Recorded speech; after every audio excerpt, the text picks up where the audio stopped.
జిల్లా కుప్పం వైసీపీకి రాజీనామా చేసిన మాజీ ఏఎంసీ చైర్మన్ విద్యాసాగర్. మీడియాతో మాట్లాడిన విద్యాసాగర్, వైసీపీ బలోపేతానికి అన్ని విధాలా కృషి చేస్తాం. వైసీపీ పార్టీ కోసం ఎంత కష్టపడినా కొంతమందితో మాత్రమే ఇన్ఛార్జ్ భరత్ సమావేశాలు పెట్టుకుంటున్నారు. Kuppam municipal vice chairman Muniswamy మరియు ఆయన తల్లి 15వ వార్డు కౌన్సిలర్ను సస్పెండ్ చేయడం విడ్డూరంగా ఉంది. నా తోటి వారిని పార్టీ నుండి సస్పెండ్ చేసినా, నన్ను సస్పెండ్ చేసినా ఒకటే. వైసీపీ పార్టీకి సభ్యత్వానికి రాజీనామా చేస్తున్నా. కుప్పం నియోజకవర్గంలో ఉన్న వ్యక్తులకు ఇన్ఛార్జ్ ఇస్తే బాగుండేది. కుప్పంలో అందుబాటులో లేని భరత్ వెంట ఉంటే మనం పార్టీకి న్యాయం చేయలేమని నేను రాజీనామా చేస్తున్నాను అంటూ మీడియా సమావేశంలో తెలియజేశారు. గ్రూప్ రాజకీయాల గురించి చెప్తున్నాడు. దీనికి ముందు గ్రూప్ రాజకీయాలు లేవా? గవర్నమెంట్ ఉన్నప్పుడు అప్పుడు సస్పెండ్ చేసేది, ఎంతోమంది సస్పెండ్ చేసేది. గవర్నమెంట్ ఉన్నప్పుడు సస్పెండ్ చేయాలి, గవర్నమెంట్ లేనప్పుడు వీళ్ళు సస్పెండ్ చేసేది ఏంటి? అసలు పార్టీకి పనిచేయడం నాయన అని కాళ్ళు చేతులు పట్టుకునే పరిస్థితులు ఉంటాయి అపోజిషన్స్ లో. గవర్నమెంట్ ఉన్నప్పుడు సస్పెండ్ చేయకుండా ఇప్పుడు సస్పెండ్ చేయడం అంటే ఒకటి, నేను కూడా ఇప్పుడు ఒక మనిషిని అయితే ఖచ్చితంగా మనసులో తీసుకోవాలా. వాళ్ళ నాన్నగారు స్వర్గీయులు చంద్రమౌళి సారు రాజకీయం చేసినట్లు వీళ్ళకి ఎవరికి చేస్తారని చేత కాదు. మేమంతా అక్కడ అప్పుడు కష్టపడిన కారణం ఏమంటే ఆయన దగ్గర పనిచేసినాం కాబట్టి, ఆయన విలువలు ఉంది కాబట్టి అతని దగ్గర పనిచేసినాం. మా దరిద్రమో లేకపోతే పార్టీ దరిద్రమో తెలియదు కానీ కరెక్ట్గా ఆయన క్యాన్సర్ రావడం, ఆయన చనిపోయే స్థాయికి ఇంక ఈయన రావడం ఈయనకి తెలియదు. ఏజ్ తక్కువ కదా. అప్పుడు మ్యాక్సిమం హ్యాండిల్ చేసాం, దగ్గర ఉండి ఏది మంచి ఏది చెడ్డు చెప్పుకుంటా తీసుకుపోయినాం. కానీ ఇంకా ఇప్పుడైతే అవుట్ ఆఫ్ కంట్రోల్ ఉన్నారు కాబట్టి ఇంకా మేము కూడా లేకపోతే పార్టీ వదిలే ప్రసక్తే లేదు. యాక్చువల్గా మాకు ఇంకా వేరే పెద్దలు, పెద్దరెడ్డి గారు కానీ కానీ మాకు అన్ని విధాలుగా అందుబాటులో ఉన్నారు. కానీ వాళ్ళు ఉండే ఇష్యూస్లో మనం వాళ్ళని ఎవరు లోకల్ లీడర్ ఉంటారో ఆ లోకల్ లీడర్తో మనము ఆయనే మనకు మెయిన్, ఆయనతోనే ఫైట్ చేయాలి. కానీ వాళ్ళతో మాట్లాడే ఇష్యూస్ కాదనేసి మెయిన్. స్వతంత్రంగా కూడా నిర్వహించి పార్టీ బలోపేతానికి కూడా చాలా కృషి చేసినారు. అంతటి సముచిత స్థానంలో ఉండి ఆనాడు రాజీనామా చేసేదానికి గల కారణాలు ఏంటి? ఎక్కడైనా తెలుగుదేశమైనా వైఎస్ఆర్సీపీలైనా ఒక్కరి వల్లే పార్టీ నాశనం అయిపోతాం. ఆ ఒక్కరి వల్ల మీకే తెలుసు. కాబట్టి నేను ఇంతకుముందు కూడా లోకల్ అని ఎందుకు చెప్తున్నానంటే, ఇప్పుడు బయట నుంచి వచ్చిన వ్యక్తులు ఇన్ఛార్జీల గురించి తప్పుగా నేనైతే ఏమి చెప్పడం లేదు. కానీ అప్పట్లో ఉన్న సిచ్యువేషన్ ప్రకారము ఒక్కరి వల్ల పార్టీ నాశనం అయిపోతాం. దీనివల్ల చాలా మంది ఇబ్బందులు పడుతున్నాం. కేసులే కాదు, అన్ని విధాలుగా ఇబ్బందులు పడుతున్నాం. ఆ ఒక్కటి సెల్ఫిష్ కోసం అందరూ బలైపోతున్నాం. కాబట్టి అదొకటి. ఇంకొక నా ప్రత్యేక విన్నపం మీకు కూడా ఈ రోజు పోస్ట్ చేస్తున్నా. ఇది క్లియర్. దీంతో ఇస్తా నా దగ్గర మీకే ఇస్తా.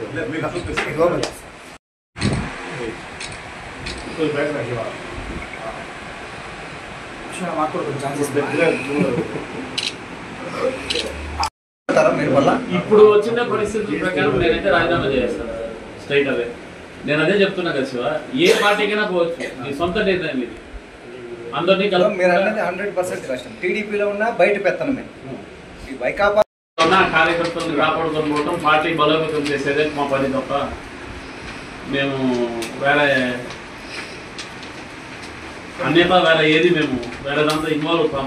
మాకు వాళ్ళ పర్సనల్ థింగ్స్ కానీ లేకపోతే పార్టీ పర్సనల్ అఫైర్స్లో కానీ ఇలా దాంట్లో దేంతో ఇన్వాల్వ్ అవుతాము.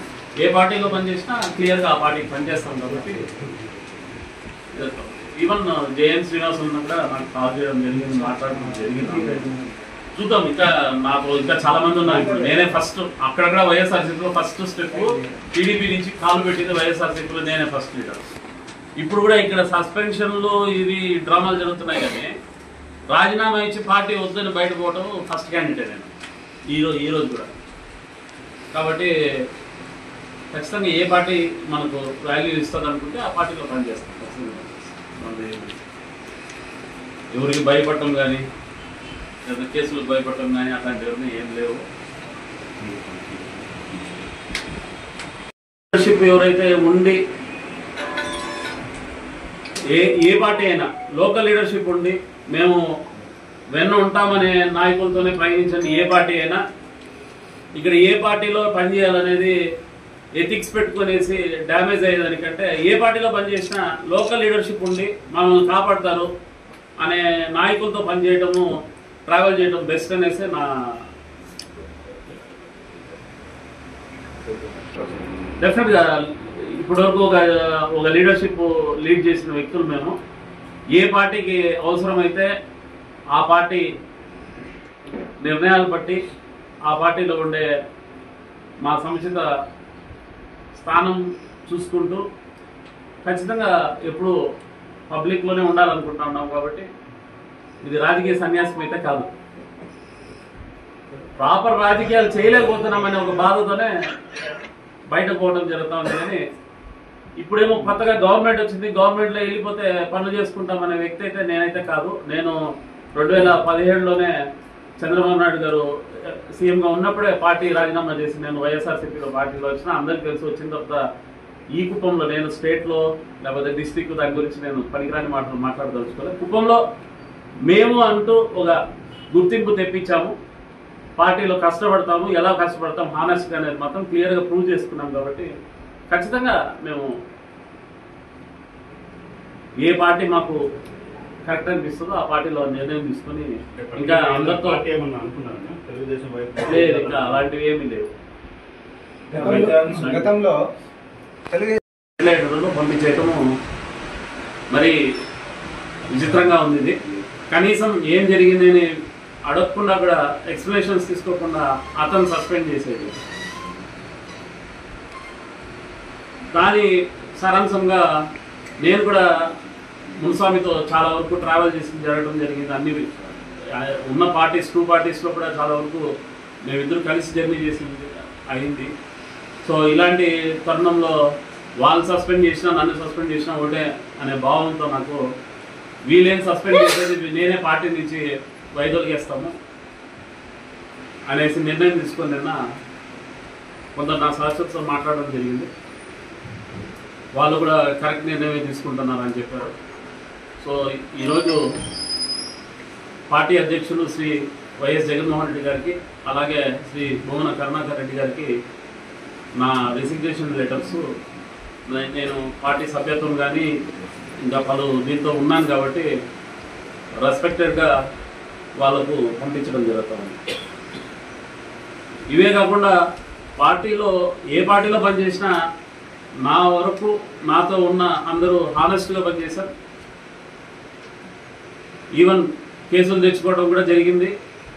జైలు పంపించినారు, రౌడీ షీటర్లు ఓపెన్ చేశారు. ప్రజెంట్ కూడా ఇంకా కేసులు పెట్టుకొని తిరుగుతున్నాం. దాదాపు దగ్గర 9 సంవత్సరాల వెనక ఉన్న కేసులన్నీ కూడా ఇంకా మేము చిత్తూరు జిల్లా కోర్టులో తిరుగుతున్నాం. ఇలాంటి వాళ్ళని సస్పెండ్ చేయటము, వాళ్ళు ఈవెన్ మున్స్వామి అయినా చాలా కేసులు పెట్టారు. ఇలాంటి వాళ్ళని సస్పెండ్ చేయటం చాలా విడ్డూరంగా ఉంది.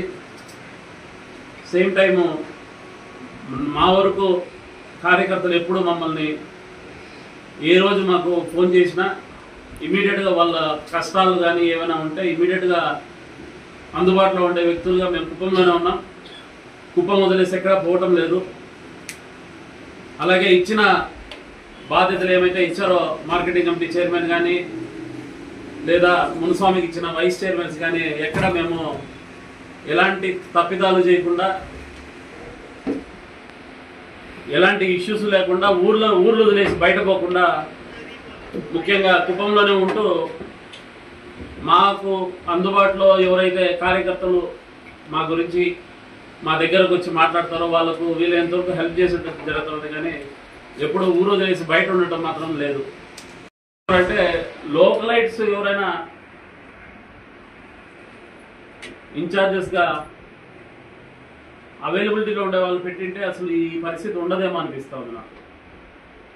సో భరత్ అనే వ్యక్తి ఎక్కడో హైదరాబాద్లో కూర్చొని ఉండి కుప్పంలో రాజకీయం చేయాలంటే కుదరదు. కాబట్టి ఇంకా అలాంటి వాళ్ళని నమ్ముకొని ఆల్రెడీ అన్ని ఇష్యూస్లోనూ ఇబ్బందులు పడేదానికంటే ఆ పార్టీకి మనం న్యాయం చేయం. కాబట్టి పార్టీకి రాజీనామా చేసేది బెస్ట్ అనేసి నిర్ణయం తీసుకొని ఈరోజు పార్టీకి రాజీనామా చేయడం జరిగింది. అదే పత్రికా విలేకరు ముందర పెట్టి ఈరోజు చేయాలనేసి నిర్ణయం తీసుకొని పత్రికా సోదరులందరినీ పిలవడం జరిగింది. Thank you very much. నా మాట